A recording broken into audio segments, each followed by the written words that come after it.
now that I'm here for the first time, I'm like, why? How? You're missing out on so much of the beauty.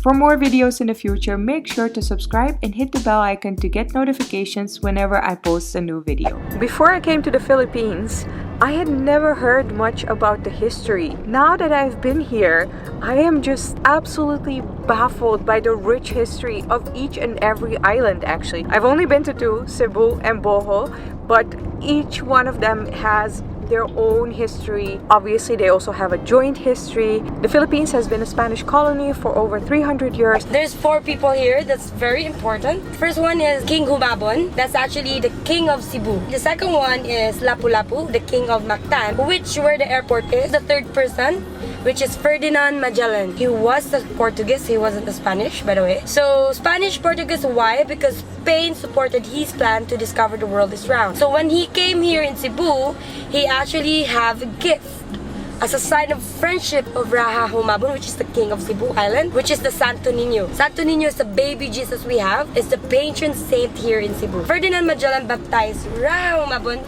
to be a Roman Catholic. Okay, that's why in Cebu, 80% is more on the Roman Catholic here, and then 20% is the other religion. If you know more about that history, it is also so easy to see it in the streets and in daily life and in the architecture, also in the religion of people and how they connect with their families.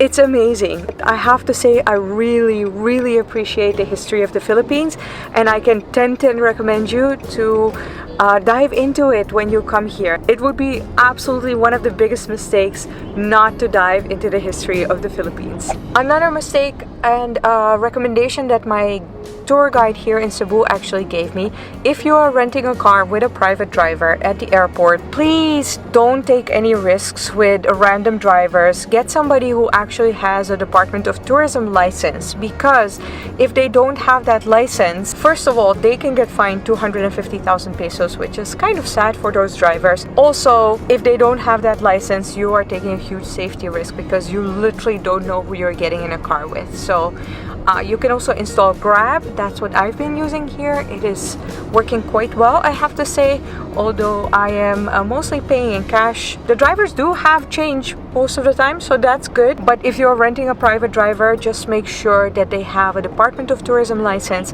so you know that you are safe and also that the driver is safe. Beplo. Sure. That's a very popular song here, Beplo. I looked up the lyrics and I was like, It's all about food. no, it's a club song. It's a grind song. So a huge mistake that you would be making here in the Philippines is not getting a local guide. This girl is the cutest ever. My guide in Bohol was also absolutely phenomenal. Hello. Why is it called Chocolate Hills? Way back 1970s, so there was a American professor who came in here in the island of Bohol. It was summer season. So when the American professor first time saw those hills, he shouted, "Oh, it's look like kisses chocolates." Every summer season comes, the grass of the hills turns into brown. So that's why is it called Chocolate Hills. But the first name of Chocolate Hills was Carmen Hills. Those perfectly cone-shaped hills was concentrated in the town of Carmen. Chocolate Hills also ranges from 40 to 120 from top to bottom. So Chocolate Hills also declared as a National Geological Monument. It is protected by the government.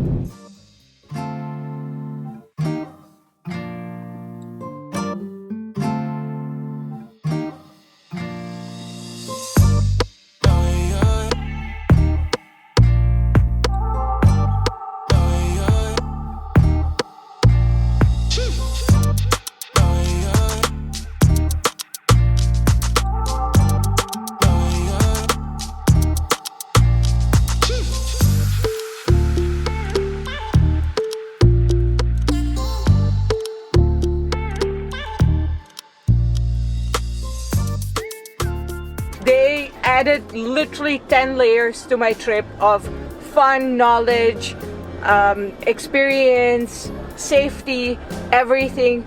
They're absolutely amazing. Kawasan Falls is one of the most famous Instagram waterfalls, and I was scared Instagram versus reality would kick in and leave me disappointed. So let's see what it actually looks like in real life.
I have already said this on Instagram, but I believe that every Filipino is a little ray of sunshine, so get yourself a local little ray of sunshine to guide you around here and get you into the Filipino culture real quick. And you know how to speak Bisaya. Okay ra ka?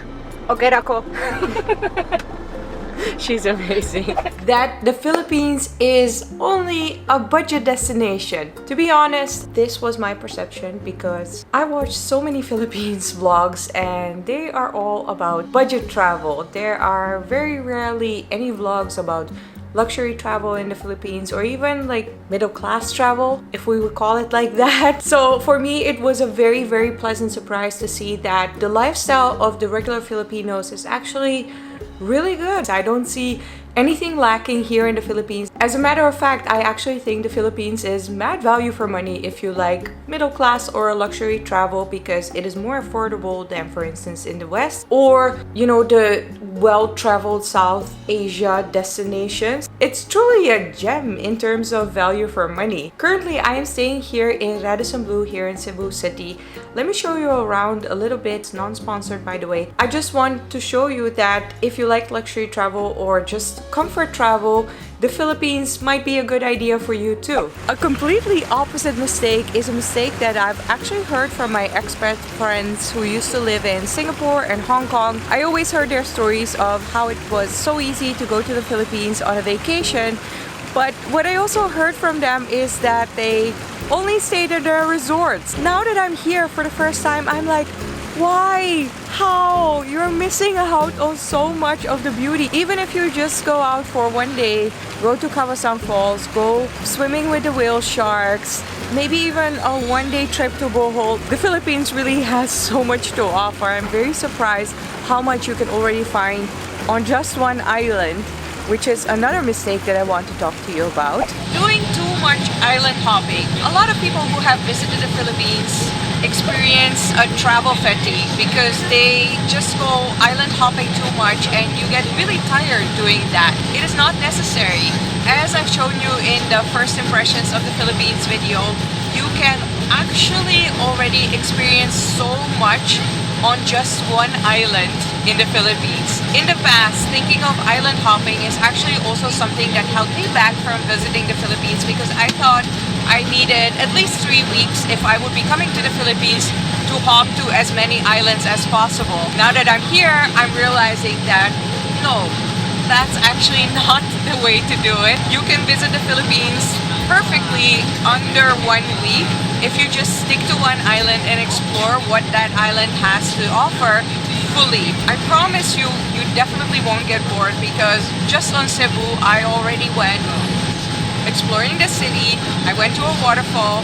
I went swimming with whale sharks. And currently I am doing some island hopping because we are on our way to Bohol, but it is only a small ferry ride away. And then I've seen 2 islands in less than a week, which is already quite a lot, I feel. You could definitely just stay on Cebu for a week and definitely not get bored. So don't make that mistake. Don't do too much island hopping. It is not necessary. The Philippines has so much to offer on already each island. I really hope this video was helpful. If it was, make sure to put a thumbs up. Also, if you enjoyed it and you would like to see more of my videos, make sure to subscribe to my channel, and then I will see you next time. Thank you so much for watching. Bye!